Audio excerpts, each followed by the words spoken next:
Hello all, Ryan Taylor here. I know it's been a little while since I uploaded to my YouTube channel back in January, in fact, when Arsenal agreed a deal for Leandro Trossard, which feels an awful long time ago now. Obviously, so much has happened and it's probably not a great time to start uploading again, but ultimately I probably felt the time was right to get back into a bit of YouTube. Obviously, it was something that I was consistent with for quite a long period of time during the previous two transfer windows, but things get in the way, unfortunately. But, I don't want to let the channel go to waste.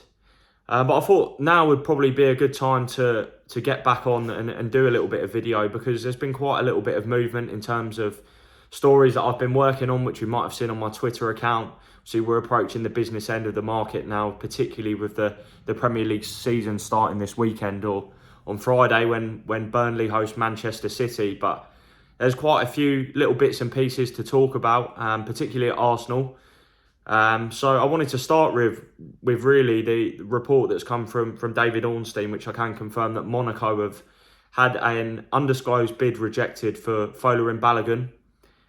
Balogun's future is obviously something that's been talked about quite a lot, really, in the past few weeks, particularly since he returned to Arsenal this summer, following his loan spell in France, where he scored 21 goals in Ligue 1 last season, which is a very credible record for such a young player who is, quite widely regarded as one of the best young strikers in Europe, really. I know there's been quite a lot of frustration, really, from Arsenal supporters about potential fee.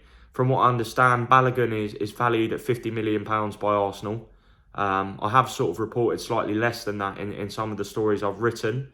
However, I understand the valuation is 50 million. Will that figure be met? Probably not. I have to be honest, from the conversations I've had. A lot of the clubs that have shown interest in the player this summer have made it quite clear that they're not prepared to go anywhere close to that figure. So Arsenal are in a little bit of a difficult situation, really, because, given what they've spent so far this window, which is £208 million on Declan Rice, Jurriën Timber and Kai Havertz, who, of course, all started on Sunday in the Community Shield, which we're going to come on to. Arsenal do need to start recouping some money, really, through player sales. And there's a lot of players within their squad that are marketable and that they're working on getting out the door. But ultimately, if we're being brutally honest, I don't think Arsenal have been the best at receiving fees for some of these players, certainly in the past few transfer windows. So that's definitely an area where Edu might look to improve in terms of bringing in some finances. Obviously, with financial fair play, there's an extra importance, really, on raising cash through sales. And if you look at Arsenal's squad in terms of players that could leave the club, Balogun is definitely one of the most marketable assets. He's had lots of interest from across Europe, and just before he signed his new long-term contract with Arsenal, he received upwards of 15 proposals from clubs in England and across the continent. So he's a player that's rated highly, not only in English football, but overseas as well. So the clubs that have shown interest in Balogun this summer, RB Leipzig, who have now signed Luis Openda from Lens. They've also brought in a few players on loan, such as Fabio Carvalho. They have now turned attention, they fixed their solution in attack by signing Openda, but Balogun was deemed slightly too expensive for them. You've also had Marseille, who have signed Pierre-Emerick Aubameyang from Chelsea. Crystal Palace made inquiries as well, but again, the fee would have to come down for Palace to even look at Balogun. And then there's been AC Milan, Inter, that we're going to touch upon, and Monaco, who have had this bid rejected, which I can confirm. Obviously, you don't need to confirm David Ornstein's stories, but that is the case, that Monaco have seen an opening proposal rebuffed. I don't know the numbers involved because it's undisclosed. But with all due respect to Monaco, I don't think really they have the financial leverage to get close to Arsenal's valuation, which will probably have to come down if we're being truthful, if a deal's to be struck. I think Arsenal are prepared to keep Balogun this season, even though he's quite far down the striking pecking order, if they are not to get a figure that they would deem acceptable, really. Obviously, his stock is very high after the season he had last season in France. He's 22. He's only going to get better. He's got that natural goal scoring ability. And I expect Inter Milan to come in with an offer.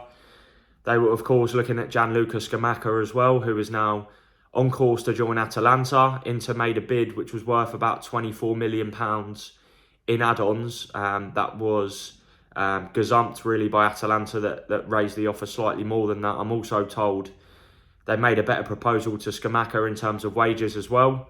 So I do expect Inter to firm up their interest. But again, the information I've received is that Inter aren't prepared to sort of go close to that valuation of Balogun. The kind of money they would be looking to do the deal at is sort of £30 million, maybe £35 million packed out with add-ons. So again, it's going to be interesting to see how that one develops. I'm told that Balogun was fit for the Community Shield. He hasn't featured much in pre-season due to injury, but he just wasn't selected by Mikel Arteta yesterday. I think we've seen Arsenal's squad depth has really improved in the past few windows, and the competition for places is really high. If you tie in the fact, I know Gabriel Jesus is injured, but you've got Kai Havertz in attack now, Eddie Nketiah, Leandro Trossard can play central as well. So the competition for places is higher, and Balogun is really sort of deemed as a player that's probably more than likely to move on if the right offer arrives. He wants to play regular football. He's not keen to go out on loan again. And, you know, that does kind of create a situation where Arsenal might have to drop their valuation ever so slightly. I'm not sure if that's something they're prepared to do. But again, the conversations I've had, a lot of the clubs that are interested in Balogun aren't willing to go close to that figure that Arsenal desire. Elsewhere, you will have seen Matt Turner is on his way to Nottingham Forest. He's undergoing a medical today.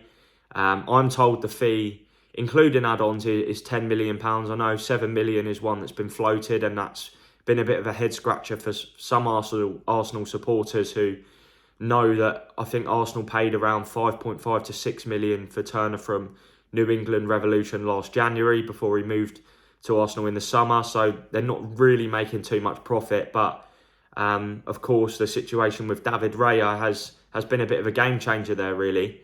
Raya, we believe, I believe that was him that was pictured at Wembley on Sunday at the Community Shield with his hood up. I don't know for certain that was him, but obviously it does look like it was him, which I find quite interesting, really. It's widely documented that he's angling for a move away from Brentford this summer. He said it in an interview with The Times that he feels the time is right to move on to a next chapter after rejecting 2 contract offers from Brentford, who have been quite firm. A bit like Balogun and Arsenal, that the valuation is £40 million. Of course, Bayern Munich were interested as well, not prepared to pay that figure. And the same applies to Arsenal. And I'm expecting Arsenal to make almost instant progress on this deal for Raya, which I have to say, I do find quite surprising, really, because Aaron Ramsdale is, you know, undisputedly that Mikel Arteta's number one. He proved that yesterday with a fine performance. I can't really see it ending well. I have to say, 2 strong goalkeepers. I mean, Raya is not really, doesn't strike me as the type of goalkeeper that wants to sit on the bench. And when you've got 2 goalkeepers of that quality, I think it does create competition, which is, of course, the idea that Mikel Arteta is pursuing with this transfer. But I don't see it ending well. I don't see a situation where these 2 are going to be happy to battle it out with one another. And I think ultimately it will end up with a situation where one moves on, because I don't think these goalkeepers are going to embrace a situation where they're on the bench. I mean, I might be wrong. I have to say I'm quite surprised that Arsenal are not using that cash they'll spend on Raya, which will be significantly less than the £40 million valuation. That's going to come down. But I'm surprised they're not using that on other areas of the squad. I maybe look at striker as an area where they might be able to bring someone in. I don't know if anyone's available, but, you know, if Balogun's going to go, I see that as an area, particularly with Jesus' injury, where they should probably be looking to opportunities in the market for maybe to bring in someone who can get them a few more goals. Again, with Thomas Partey as well, I mean, it's clear he's going to be the first choice central midfield pairing alongside Declan Rice. But if he was to get injured, you know, Jorginho's fitness record isn't too great, as we saw yesterday with him missing out on the Community Shield with a little muscle injury. So I think Arsenal could probably do with a bit more depth there, particularly if Lokonga joins Burnley.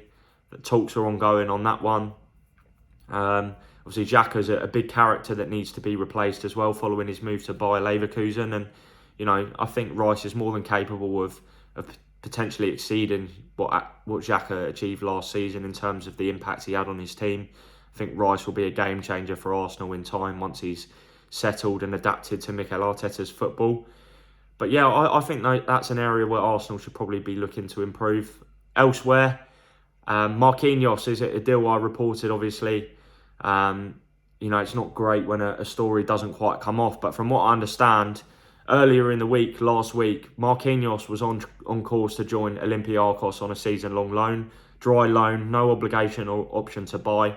But that changed when French side Nantes came in and made their interest known in the player. I think it's a situation with Marquinhos whether you have to weigh up the fact that Nantes can offer a chance to play in one of Europe's top 5 leagues. That deal is now looking likely, and from what I understand, the Olympiacos move is off, despite the fact it was on the verge of completion ahead of the Emirates Cup match against Monaco, which he featured in following Bukayo Saka's fitness. So I expect Marquinhos to leave on loan. He spent the second half of last season on loan at Norwich. I think he scored 1 goal in 11 appearances. Didn't really quite live up to expectations, if I'm being truthful. But he was left out of the Community Shield squad based on numbers. Nothing imminent on that, but we could see movement shortly. From what I understand, he was also at Wembley. So it's not a case where he was left out because he was set to depart imminently. I wanted to talk about the Community Shield a little bit as well. It was a really good game to be at. I think, I have to be honest, I don't think Man City were in top gear, as much as that was a great victory for Arsenal. And you can't underestimate the impact that will have on their aspirations for the season. The fact they've really salvaged that victory from the jaws of defeat with a last-minute goal, and even the penalty triumph, it will give them a little bit of an edge and a bit of an injection of belief and confidence that they can do great things this season.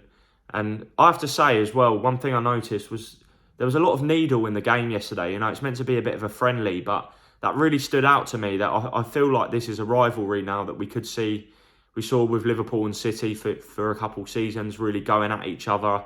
And there was a lot of tackles flying in yesterday. Mikel Arteta was so animated, had a great view of him from the press box, and he was kicking every ball. I know he does this anyway, but it was like this game was a Champions League final, really. When they scored the equaliser, he went absolutely nuts, as you've probably seen from the pictures of the technical area. But he was really infuriated with some of the fouls that Stuart Atwell let go. And I did sympathise with Arteta, really. There was a few fouls I saw in the first half that I really thought City got away with in terms of bookings, and there was 2 quick Arsenal bookings as well that came out that I felt were perhaps harsh and really stirred up the atmosphere.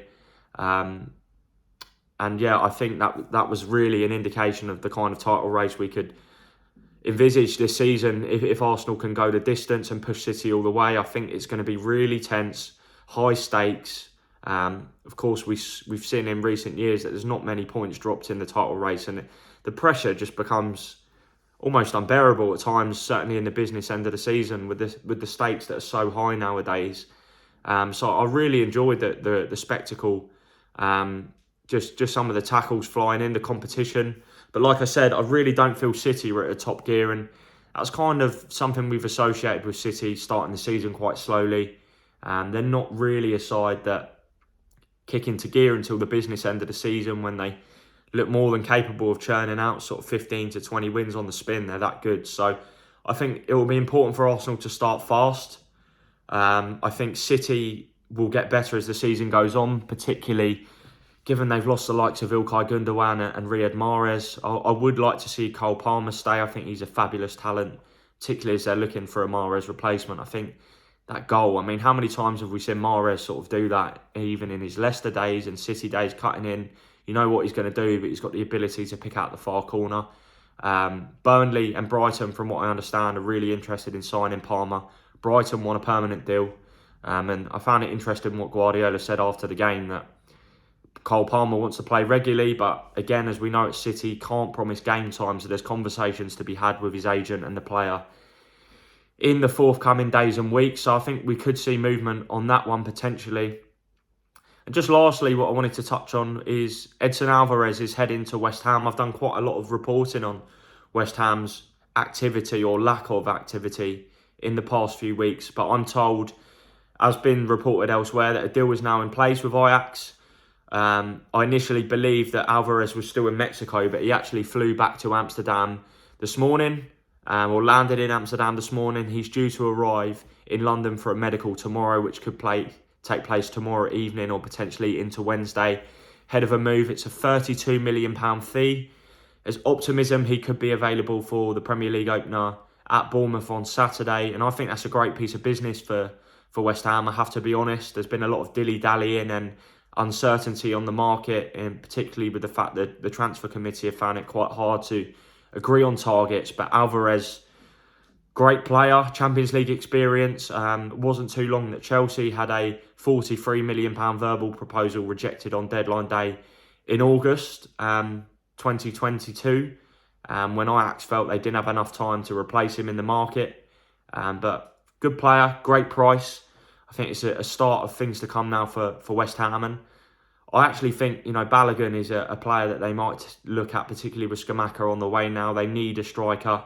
There's a lot of uncertainty surrounding Mikel Antonio, who is in the final year of his contract. There's been talk of interest from Saudi Arabia. In the past, the likes of Everton and Wolves have had a look at bringing him in. So I think that's one we could see movement on. And obviously West Ham have the cash to spend. There's a relationship there following the deal for Declan Rice, which was, of course, delayed. And there was a bit of friction on that in terms of how drawn out the saga was. It should have been wrapped up early doors, but the longer it went on, the sort of more frustrating that became. And it's been a bit of a hindrance, really, on West Ham's recruitment plans. But I do think that's a great piece of business, the Alvarez arrival, and we'll certainly see more from West Ham in the coming days. So that was a quick little update, really, on some of the stuff that I've been working on. I'll have more before the end of the transfer window. I'm going to try and get back into the regular videos. I'm going to be doing a lot of reporting around the grounds and at games this season, because my role is going to change in the coming weeks and months. I'll have more on that soon. But in the meantime, thanks for tuning in, and I'll have more soon.